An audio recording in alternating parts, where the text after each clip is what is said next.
porque la Asamblea Constituyente jurídicamente es la suspensión de la democracia y del principio de separación de poderes. Esa es la definición de Asamblea Constituyente. Claro, pero Lucas Gersi, abogado, que ha sido el protagonista de la campaña de recolección de firmas contra la Asamblea Constituyente. Lucas, bienvenido. Hola Nicolás, ¿cómo estás? Gracias siempre por la invitación, feliz de estar acá. 600.000 firmas han juntado ustedes, ¿no es cierto? Aproximadamente, Nicolás, digamos, este es un proceso y hay que ser muy cuidadoso con el tema de las formas. Nosotros teníamos muchas más firmas, pero hemos hecho una auditoría interna, se retiraron firmas que no estaban bien llenadas, se retiraron firmas que eran firmas falsas, se retiraron firmas que no se parecían al registro RENIEC y hemos presentado solo las firmas que estaban perfectas para que no exponernos a una denuncia penal tampoco. Lo que ustedes dicen es que no debe haber una Asamblea Constituyente. Digamos, en resumen. Sí, en resumen, claro que sí. Ahora, claro ¿por qué? ¿Por qué no debe haber una Asamblea Constituyente? Y me remito a lo que decía, fíjate tú, que he tratado de hacer mi chamba con respecto a este tema. Está muy bien. Porque a mí lo que me apena es que una discusión sobre un tema que tiene que ver con la democracia se haya convertido en el patrimonio de la gente más radical y que menos cree en la democracia. O sea que Vladimir Cerrón esté diciendo Asamblea Constituyente, que es el mayor símbolo de la democracia moderna, sea el abanderado, cuando él no cree en la democracia. No cree, pues. Pero ¿por qué le regalamos a Vladimir Cerrón esa bandera?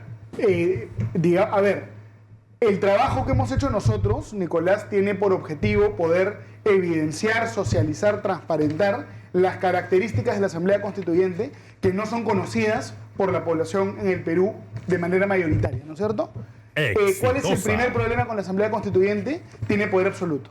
Puede todo y no tiene ninguna limitación. El Perú, después de muchas décadas, ha logrado construir más o menos con mucha dificultad una democracia. De repente una democracia disfuncional, pero igual una democracia.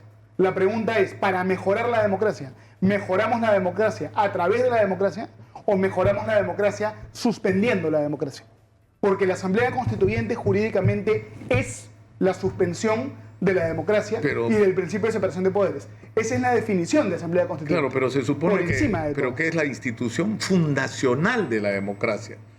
Se supone, ¿no? Es que cuando tú hablas de Asamblea Constituyente, tomas como referente la Asamblea Constituyente de Maduro. Eso no es todas las asambleas constituyentes tienen esa característica.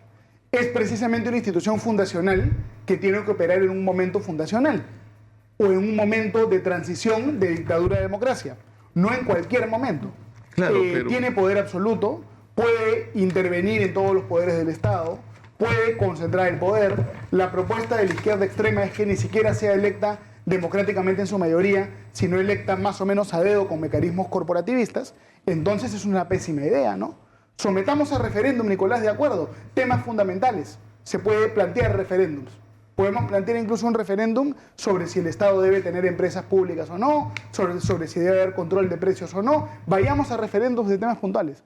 Pero debatir todo al mismo tiempo, en simultáneo, a la vez, con poder absoluto, es una receta para la dictadura, no para mejorar las instituciones del país. El año 2001, en mayo, el expresidente Valentín Paniagua constituyó una comisión que se llamaba Comisión de Estudio de las Bases de la Reforma Constitucional del Perú, que tenía tremendas figuras. Diego García Sayán era el ministro de Justicia, el vicepresidente, el presidente de la comisión.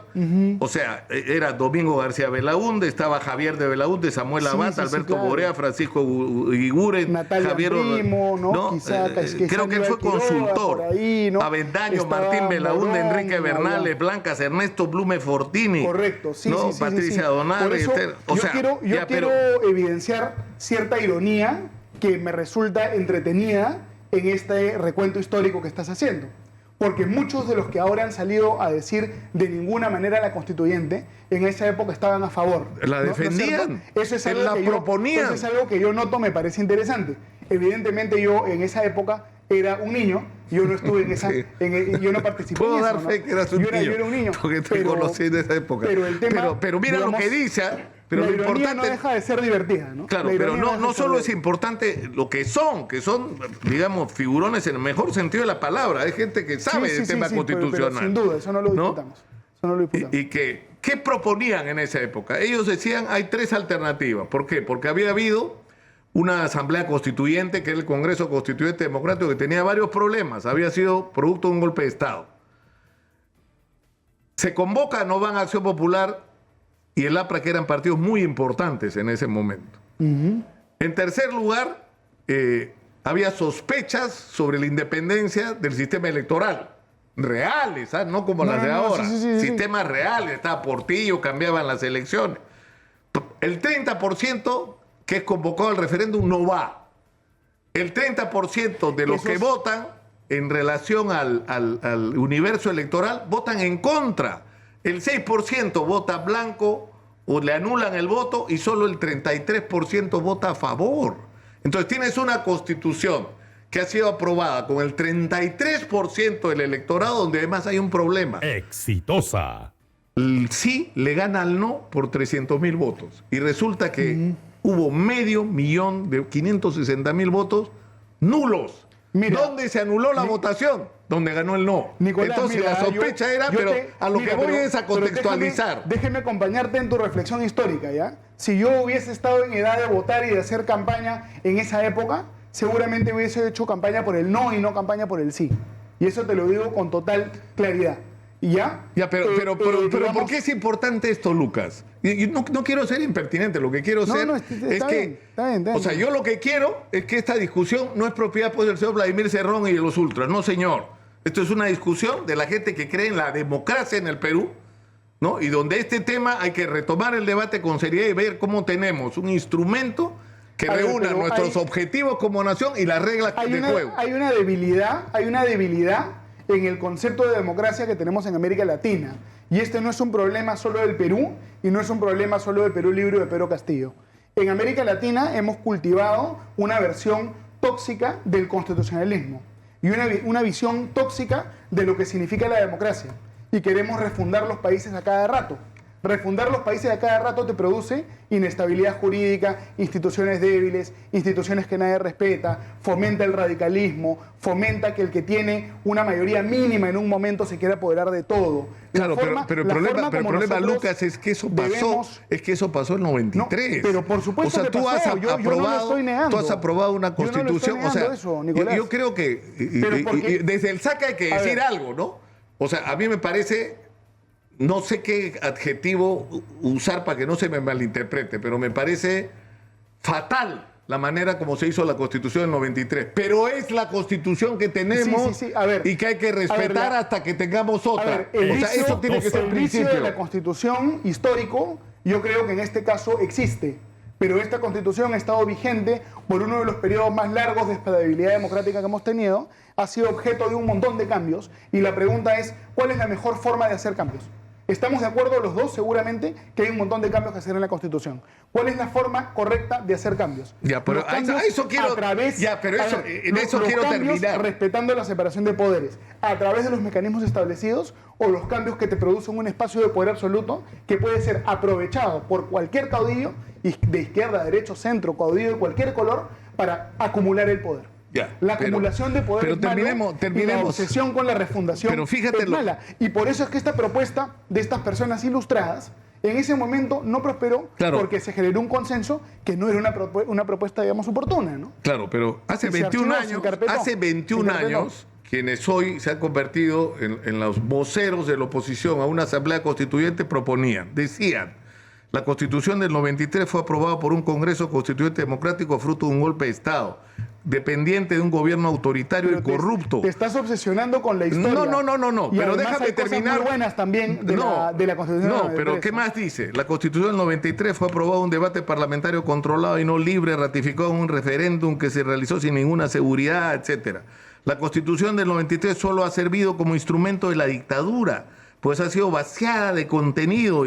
Es increíble. De ahí... Esas frases son imprecisas y poco felices también. Pero de ahí porque ¿qué concluye? No es solamente eso. Claro, tampoco. pero lo más importante... Son frases llenas de amargura por la coyuntura política y han envejecido mal, ¿no? Claro, pero tiene cosas buenas la Constitución del 93, tiene cosas malas, la vamos mejorando, pero sin concentrar el poder ni permitir el establecimiento de una dictadura. Claro, pero mira lo que concluyen. Hay tres conclusiones que esta comisión de notables propone para enfrentar el tema de la Constitución del 93. La primera alternativa es que se declare la nulidad de la Constitución del 93 eso era, a ver, Nicolás, y la vigencia de la Constitución del 99. Para seguir conversando, esa alternativa ya en ese momento era una alternativa impracticable, demagógica e imposible de llevar a cabo. ¿No es cierto? Recordemos que incluso el abanderado de esa propuesta era el abogado destacado Alberto Borea, ¿no es cierto? Pero es impracticable, tú no puedes borrar como si no hubiera existido décadas de historia política. Pero por eso te digo, retomemos la discusión, donde era una discusión seria, donde tú puedes o no estar de acuerdo, porque a mí, por ejemplo, eso me parece que no es cierto, porque todo lo que ha pasado en términos de economía en el Perú tiene que ver en gran medida con, por ejemplo, la independencia del BCR, que ha sido determinante para la estabilidad económica del Perú. O sea, sería una desgracia que se anule, pero en fin. Correcto. Ya. La segunda alternativa, inviable, segunda propuesta que planteaban, que cualquier reforma que se hiciera la hiciera el Congreso, según la Constitución del 93, o sea, primera legislatura y segunda legislatura y ratificación por un referéndum. Sin embargo, decían que el acto primero bajo ese mecanismo era restablecer la Constitución del 79. Pero esos eran... Regresaban a lo mismo. A ver, hay que recordar también, muchos de estos señores eran unos señores muy nostálgicos que habían participado incluso de alguna manera u otra como jóvenes en el proceso constituyente del 79, ¿no? Tercera alternativa. Mira esto, que es lo que más risa me da.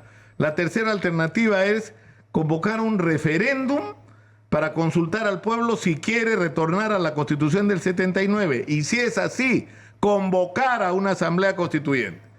Esto era la propuesta de los constitucionalistas hace 21 años. Entonces, el problema es qué pasó después. Nada, porque se dejó esa discusión y empezaron a hacerse modificaciones a lo bestia, según las circunstancias a la Constitución del 93, Nicolás, y nunca se planteó en serio. Las discusiones, digamos, lo que tú llamas una discusión en serio, en realidad no es una discusión seria, sino es una discusión irresponsable, porque el cambio de todo al mismo tiempo, en simultáneo a la vez, no permite tener un debate serio. Recordemos lo que fue el debate, el referéndum de Vizcarra, ¿no? De sí, no, que fue el 2018. ¿La gente tenía una idea de lo que estaba votando? No tenía la menor idea de lo que votó. Sí, o votaba, pues la gente odiaba a los congresistas, no quería que se reelijan. Una elección, un referéndum que fue un despropósito, porque estaba soniendo 4 temas. Imagínate lo que sería un referéndum no de 4 temas, sino de 150 o 200 temas. Una demagogia total. Lucas, si se quiere hacer un referéndum significativo, es reforma por reforma, propuesta por propuesta. Lo que ocurre acá, pienso, es que la izquierda extrema sabe que sus propuestas de fondo son indefendibles, el pueblo las rechaza, el pueblo no las quiere. Entonces, en vez de plantear un debate de fondo, quieren el cheque en blanco de la Asamblea Constituyente. Claro, para capturar el poder. Pero es decir, en fin, acá hay varios temas de discusión, porque ellos te van a decir, pero ¿por qué le tienes miedo a la democracia? Si tú eres un demócrata, no deberías tenerle miedo a que la gente decida, porque la democracia, por definición, es que el poder es de la gente. Al poder absoluto siempre se le tiene miedo. Y la democracia sin límites absoluta también es mala. Vamos a la pausa y vamos a continuar. El tema es, democracia sin separación de poderes no es democracia. Ya. Y la Asamblea Constituyente es la negación de la separación de poderes. Ya. Vayamos de la discusión del año 2001, porque este documento tiene 21 años, a la discusión hoy sobre el tema tras la pausa. Regresamos con Lucas Gersi. Estamos en Exitosa, la voz que integra al Perú. Está en nuestros estudios el abogado Lucas Gersi, que acaba de entregar aproximadamente 600.000 firmas de personas que se oponen a la realización de una asamblea constituyente. Y la pregunta es, ¿no es lo más democrático, Lucas, que la decisión sobre si se hace o no se hace una asamblea constituyente la tome la propia gente a través de un referéndum? Nicolás, en el mundo contemporáneo, la democracia tiene un significado que no es lo mismo que la turba. Para que la democracia pueda funcionar, tiene que haber separación de poderes. Concentrar todo el poder en un solo organismo no ayuda a fortalecer el Estado de Derecho. Pone en riesgo mortal el Estado de Derecho. Y asamblea constituyente, por definición, ¿qué significa? Concentrar el poder en una asamblea que no tiene ningún límite y que puede hacer absolutamente todo. Y que para colmo, según la propuesta de nuestros amigos de Perú Libre, quieren que la mitad o más no sean electos por el pueblo, sino designados a dedo. Pero eso es lo que ellos quieren. Ya eso no lo defiende. Es una fórmula para destruir la democracia. Pero eso no lo defiende ni Bermejo, que ha estado sentado ahí en el mismo sitio que tú. Bueno, de repente no se atreve a decírtelo de frente. Pero ayer yo he estado conversando, debatiendo, por ejemplo, en un programa en Cusco, ¿no es cierto?, con gente allá, dirigentes que han sido congresistas, que eso es lo que plantean. Y la izquierda extrema en el Perú plantea eso. Entonces nosotros queremos desenmascarar la naturaleza autoritaria de esta propuesta. A ver, una reflexión, ¿no? Cuando se hizo el referéndum del famoso sí, sí, sí, no, en el año 2018, ¿la gente tenía alguna idea de qué estaba votando? La gente no sabía qué votaba. Porque cuando tú debates varios temas a la vez, confundes el debate. En un referéndum constituyente, aprobación de una nueva constitución, que la gente vote acerca de más de 100 temas en simultáneo a la vez, eso es demagogia. Las reformas que requiere el Perú tienen que aprobarse una a una, para que la gente sepa lo que se discute. Pero cuando tú dices, no un debate no puede decidir absoluto, la turba a través de un referéndum, lo que estás diciendo es que la gente no está preparada para la democracia porque vota por cualquier cosa. Lo que entonces, pero entonces pongámosle otro nombre, porque democracia por naturaleza es un ciudadano, un voto, el derecho a que la mayoría decide a través del único mecanismo que la democracia conoce, que es el de la votación. De una lógica de separación de poderes y de una lógica de Estado de Derecho.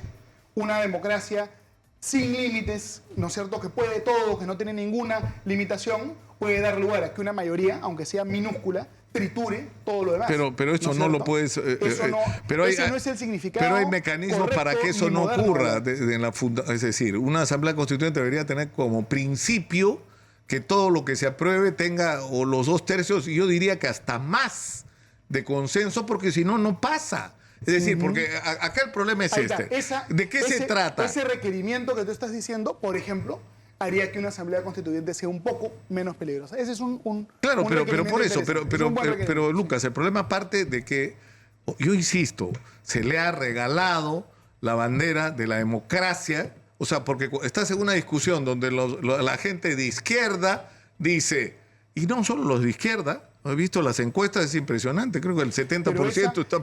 porque se vaya a Boluarte, el 60%. Esa encuesta ha sido malinterpretada masivamente por todo el mundo, ¿no? Porque esa encuesta que te dice, ya, quieren asamblea constituyente, pero cuando les preguntas, ¿quieren cambio de constitución? Te dicen, no quiero cambio de constitución, solo algunas reformas.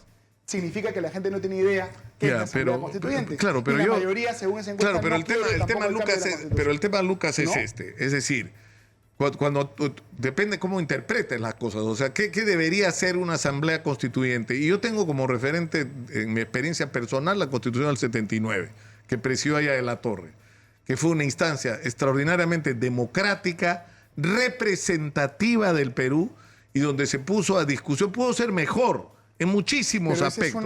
Esa es una situación absolutamente imposible de comparar con la situación actual. Pero a eso es a lo que voy. En ese momento tenías que desarmar un gobierno militar, tenías que desarmar la dictadura. Hoy en día tienes Congreso, tienes Tribunal Constitucional, tienes prensa libre, tienes todos los mecanismos propios de una democracia. Un país que permanentemente se quiere refundar a sí mismo con mecanismos de poder absoluto. No, pero es que esa es la idea. Permanentemente se la idea es que eso no ocurra. Claro, pero la idea es que eso no ocurra más. Entonces, pero acá hay varios problemas, ¿no es cierto? O sea, yo tengo la idea de que una asamblea constituyente debería ser el espacio donde los peruanos nos encontramos para discutir y ponernos de acuerdo cuáles son nuestros objetivos comunes como nación y cuáles son las reglas de juego que van a dirimir nuestras diferencias a lo largo de nuestras vidas. Punto. Ese es el marco. Nicolás, pero ese utópico. es el marco de todas las constituciones. Pero ese es el ámbito del socialismo utópico, quizás. No, pero ¿qué socialismo utópico? Esa es la democracia más elemental de los Estados Unidos. La democracia más elemental es que existe el principio de separación de poderes. La asamblea pero eso está dentro de la negación pero de dentro de la, o sea, pero lo es que la negación pero de la, pero la asamblea constituyente es la que funda la separación de poderes. Y mira la del 93, definió tan mal la separación de poderes que hoy, ¿cuántos años después estamos discutiendo? ¿Cuánto? 30 años después estamos discutiendo el tema de la separación de poderes porque está mal regulado en la Constitución del 93. El problema más importante... De acuerdo que está mal regulada esa parte la tenemos que mejorar. Pero para mejorar las instituciones vamos a poner en riesgo la existencia misma de las instituciones y permitir que las cosas negativas de los años 90 regresen. Digamos, la Asamblea Constituyente no tiene límites. ¿A quién le conviene el espacio de un poder sin límites? Ya, pero yo no entiendo por qué. Es que yo creo que la discusión está mal planteada porque terminas arrinconado y regalándole las banderas de la democracia, que es decir, el derecho de la gente a decidir, a los sectores que muchos de ellos no creen pues en la democracia, porque no creen, pero le está regalando la bandera de la democracia. Entonces, pero el problema va mucho más allá, Lucas. Yo creo que hay dos temas acá. ¿El Perú está como está por los efectos de la Constitución del 93? Yo creo que no. Que el problema más importante del Perú hoy es la ineficiencia y la corrupción en el aparato del Estado. Ese es el principal problema que tenemos como país hoy. Y cualquiera que diga otra cosa está mintiendo. O sea, no es que el artículo 32 de la Constitución del 93 está mal y por eso no hay colegios. Y por eso no hay... Mentira, mentira. Estamos así como estamos, porque se roban la plata, la gastan mal, porque tenemos un aparato de Estado gigantesco, construido en base a la dedocracia y no a la... Ese es nuestro problema. Y hay desde alcaldes hasta presidentes corruptos. Y no hay partidos políticos. Sí. No hay partidos políticos. Esa es nuestra tragedia. Es más, ese no son nuestros problemas. Que castiga a los partidos políticos y que castiga a las alianzas, ¿no? Políticas. Por ejemplo, cuando un partido político corre solo, la valla es del 5%. Cuando corre en alianza, la valla es del 6%.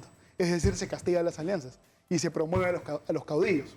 Hay un montón de cosas que hacer, pero las reformas tienen que tener verdadero contenido, no ser este cheque en blanco. Yo estoy de acuerdo con que haya un referéndum o hasta una serie de referéndums, pero sobre temas de fondo, no sobre el establecimiento del poder pues total, ¿no? Totalitario. O sea, tú estás en contra de que todo se ponga en discusión, sino algunas cosas, pero ¿quién decide? O sea, tendrías que hacer que 50 referéndums. Haces uno, haces dos, vas haciendo. El problema de toda América Latina es esa. Constituciones que nadie respeta, constituciones que no son estables. El promedio de vida de una constitución, en promedio, es de menos de 25 años en el mundo. Las constituciones que se hacen para durar, no duran. Por eso es que los estados de derecho en nuestros países son frágiles, ¿no? Y todo el mundo se alucina, el refundador, el caudillo. Si tú abres la caja de Pandora de la refundación, estás estimulando que pasado mañana vengan otros refundadores. La Asamblea Constituyente se come a sus propios hijos, ¿no?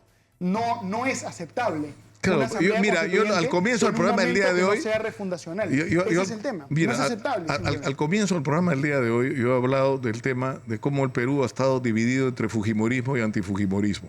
Y que eso ha sido una tragedia nacional. Sí. Y además patética, porque los que decían Fujimori, hasta narcotraficantes le han dicho a Keiko, a la hora de gobernar, han gobernado con el modelo de Alberto Fujimori y lo peor, no han hecho ninguna corrección de fondo a lo que estaba mal en el proyecto de Fujimori.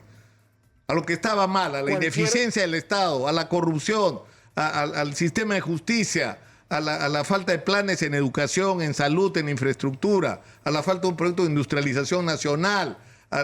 Es decir, todo lo que había que corregir no se ha corregido. O sea, han bailado con la música de Fujimori, pero han llegado al poder insultando a Fujimori.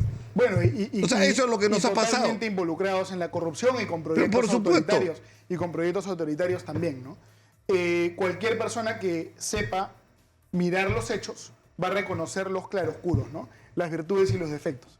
Y estamos en un país de caricaturas políticas y venganzas políticas, y a eso hay que bajarle el nivel de toxicidad. Lucas, tú has estado involucrado en esta campaña de recolección de firmas en contra de una asamblea constituyente. Sí, en la mayoría pero en realidad acá en el fondo hay una discusión sobre el destino del Perú.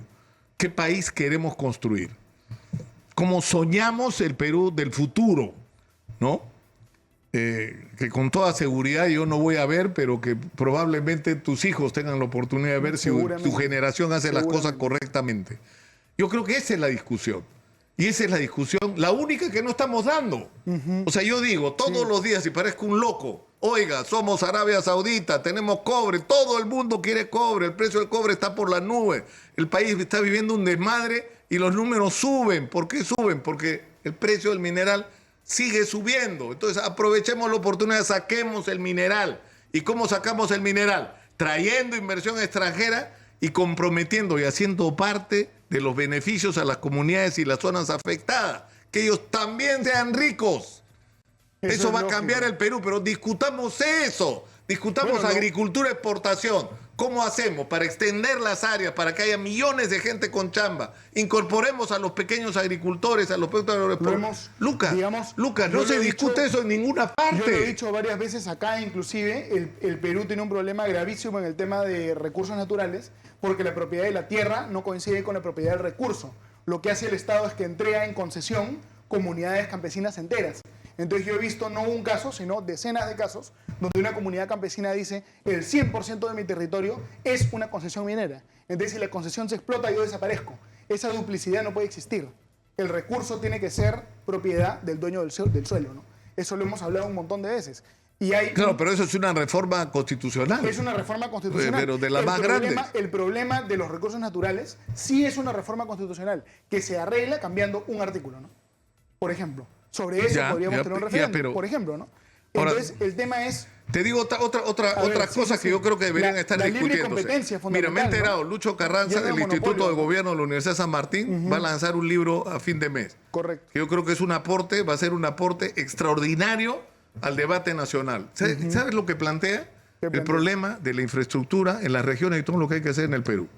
Es decir, si hablamos de minería, tienes un problema con la infraestructura. Si hablas de agricultura, ¿cómo diablos sacas y mueves los productos? En todo. Si hablas de desarrollo turístico. Y en un país con bajísima... Si no hay infraestructura para el turismo. Ejecución de los recursos disponibles. Por supuesto, si quieres desarrollar y modernizar la agricultura en la sierra, que es una de las tareas urgentes, modernizar, darles crédito, darles tecnología, que cultiven los productos que realmente son rentables y que le hagan permitir una vida mejor para ellos, sus hijos y sus nietos.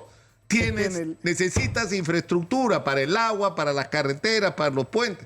Es decir, Lucas, estamos discutiendo cualquier cosa menos los problemas reales del Perú. La pequeña empresa, o sea, nos llenamos la boca, 75, 80% de informalidad, la mayor parte es pequeña, microempresa. ¿Y qué estamos haciendo por ellos? ¿Qué líneas de crédito estamos teniendo? ¿Cuál es nuestra política tributaria hacia la pequeña empresa? ¿Cómo vamos a hacer para que el Estado le compre? ¿Cómo para que mejore su producción? Hubo un error de concepto muy grave en cómo se trabajó la regionalización en el Perú, ¿no? También. Porque se entregó cantidades de recursos enormes sin entregarle suficiente capacidad normativa a las regiones y sin darles el debido apoyo para que gasten esos recursos, ¿no? Es decir, te entrego un montón de plata, pero no te doy la capacidad de que desarrolles políticas y tampoco te apoyo en gastar la plata. Entonces todo y ahí, fíjate tú, Lucas, en cada cosa, grave, claro, ¿no? Pero en cada tema, 2001, 2002, cada tema del que estamos hablando, hay gente que tiene respuesta. Jesús Salazar Nietzsche, continuando una chamba que en realidad se inició hace rato en la Sociedad Nacional de Industrias, ha hecho un gran diagnóstico sobre el Perú, pero ha dividido el Perú en 4 macroregiones de arranque. Porque eso de hacer planes por regiones no funciona, pues, porque el Perú realmente deberían ser 4 grandes macroregiones. El problema no han hecho, no es problema Lucas, de diagnóstico, han hecho se sabe, ¿no? sobre cada macroregión un libro de la situación y de lo que hay que hacer ahí para desarrollar, para que haya progreso, para que haya bienestar, para que haya industrialización, para que agreguemos valor, para que la gente tenga chamba, es decir, hay gente que está, pero esa gente no está siendo la protagonista. Los protagonistas son cualquier impresentable que compró para conseguir su curul y está sentado en el Congreso amarrado ahí porque no se quiere ir. Si nosotros tenemos estas... Si pone un sector al país de rodillas y aísla las ciudades y las corta de los suministros y genera caos y destrucción, no se puede, pues, tener este tipo de discusiones. Entonces, lo más importante es darle una gobernabilidad al país y darle la posibilidad pero ¿cómo sale? Volver es cierto que hay crecer, gente, ¿no? que hay bandas, lo que quiera, pero también es cierto que en la base de esto hay una profunda decepción política, una profunda indignación, un sentimiento arraigado durante décadas de exclusión y tiene que ver con todo lo que se ha hecho mal, Lucas, con lo mal que la pasa un sector demasiado grande de la sociedad. Ese sentimiento existe y no existe solamente en el sur y existe desde hace décadas y no tiene nada que ver con la protesta violenta. Porque la gente común y corriente que se siente excluida no es la que está quemando infraestructura ¿Y cómo salimos de esto? Policías, ¿no? ¿Cómo salimos de esto? A ver, yo recordaba recientemente lo que decía Napoleón Bonaparte, ¿no? Él decía, despacio que tengo prisa. Él no decía rápido que tengo prisa, sino despacio que tengo prisa. Entonces, si nosotros cedemos un poco al chantaje de los grupos violentistas y vamos de manera muy improvisada a una elección adelantada este año, lo que se va a producir es que vamos a tener una elección con una oferta política limitada. Porque en el Perú ser candidato no se puede hacer de la noche a la mañana, porque está sobreregulado. Te piden ser militante, te piden cumplir una serie de requisitos. Entonces, si hay una elección, eso se puede, los mismos como ha recomendado el Jurado Nacional de Elecciones, eso se puede resolver. Con una norma con nombre propio para esta elección. Sí, claro, porque es muy complicado. Ya, pero yo te hago una pregunta. Tú hace rato estás involucrado en política en términos reales. Sí, por supuesto. ¿Por qué tú no propones a la gente de tu generación agruparse y formar una organización política distinta a las otras? O sea, estaríamos en otro nivel de discusión, Lucas. Convocar no a 600.000 personas que firmen por ti por una asamblea constituyente, sino a 600.000 personas que estén dispuestas a construir juntas un nuevo partido de la gente que piense como tú, y que otros que no piensen como tú hagan lo mismo, y tengamos partidos por lo menos decentes, que sean interlocutores. Nosotros hemos cerrado una campaña que ha sido muy intensa, y después de eso vendrán nuevas luchas que ya las vamos a configurar. En el Perú, además, no es que falten inscripciones, las inscripciones faltan. Lucas Gersi Murillo, yo te reto. Habrá manera Llama de seguir a formar trabajando. un partido político, o métete en un partido político y haz que sea democrático, que se respete la voluntad de las bases, que esté fundado en base a ideología y no apetitos angurrientos de llegar al poder y ver cuánto se roban. Porque en eso se han convertido los partidos. Es un trabajo importante que encontraremos el momento de realizarlo. Pero es que este es el momento, pues, Lucas. Vamos a ver, Nicolás, vamos a ver. Todos los lunes en la mañana te voy a llamar a preguntarte, Lucas, si ya recogiste los planeones para hacer tu partido. Pero tampoco se arregla fragmentando, ¿no? Lo importante es lo contrario a la fragmentación. Mira, por ejemplo, en la última elección, la mayor parte del Perú, 80% del Perú, estaba descontento con los candidatos que pasaron a segunda vuelta. Ese es el problema. Los candidatos que pasan a segunda vuelta... No, la gente que no me cree, pero yo voté en blanco. No me daba la gana, me pareció una vergüenza de decisión. Un montón de gente seguramente votó en blanco. Montones de peruanos. Entonces, el reto es reducir la fragmentación, que esa es la condena del Perú ahorita. La suma de los dos candidatos que pasan a segunda vuelta debería ser 50%, 60%. Ya, pero ¿qué tipo de alianza vas a promover? ¿Una alianza de derecha? O sea, ¿tú piensas que eso es lo que corresponde? O sea, no hemos tenido ya suficiente de extrema derecha y de extrema izquierda en el Perú, y lo que necesitamos es un gran proyecto que esté en el centro, que requeja el sentimiento. O sea, lo que la gente quiere es que se discutan sus problemas, las respuestas a sus problemas, los planes para el futuro y cómo vamos a hacer para convertirnos en un país de primer mundo. Eso es lo que quiere la inmensa mayoría de la gente. La ideología, en el sentido tradicional de la palabra, le importa un comino a la gente. Eso es totalmente cierto, ¿no? También hay que tener cuidado con el término centro, que se emplea usualmente de manera estratégica, ¿no? El que está súper a la izquierda te dice que es de centro, el que está súper a la derecha también. El otro día decía Susel Paredes que en campaña electoral todos se vuelven de centro. Exactamente. Ya, pero última pregunta. Si hay elecciones adelantadas, así no te gusten, ¿tú participarías? Es una pregunta que en abstracto no se puede responder. Depende cuándo, depende con quién, depende en qué condición. Es algo que se tiene que evaluar. No, pues, pero la respuesta podría ser al revés. Si convocan a elecciones adelantadas con las que tú has dicho estar en desacuerdo, tu respuesta tendría que ser: voy a ir y voy a pelear porque las cosas se hagan de esta manera. Creo que es lo que te toca, Lucas Gersi. Estás condenado. Estás condenado.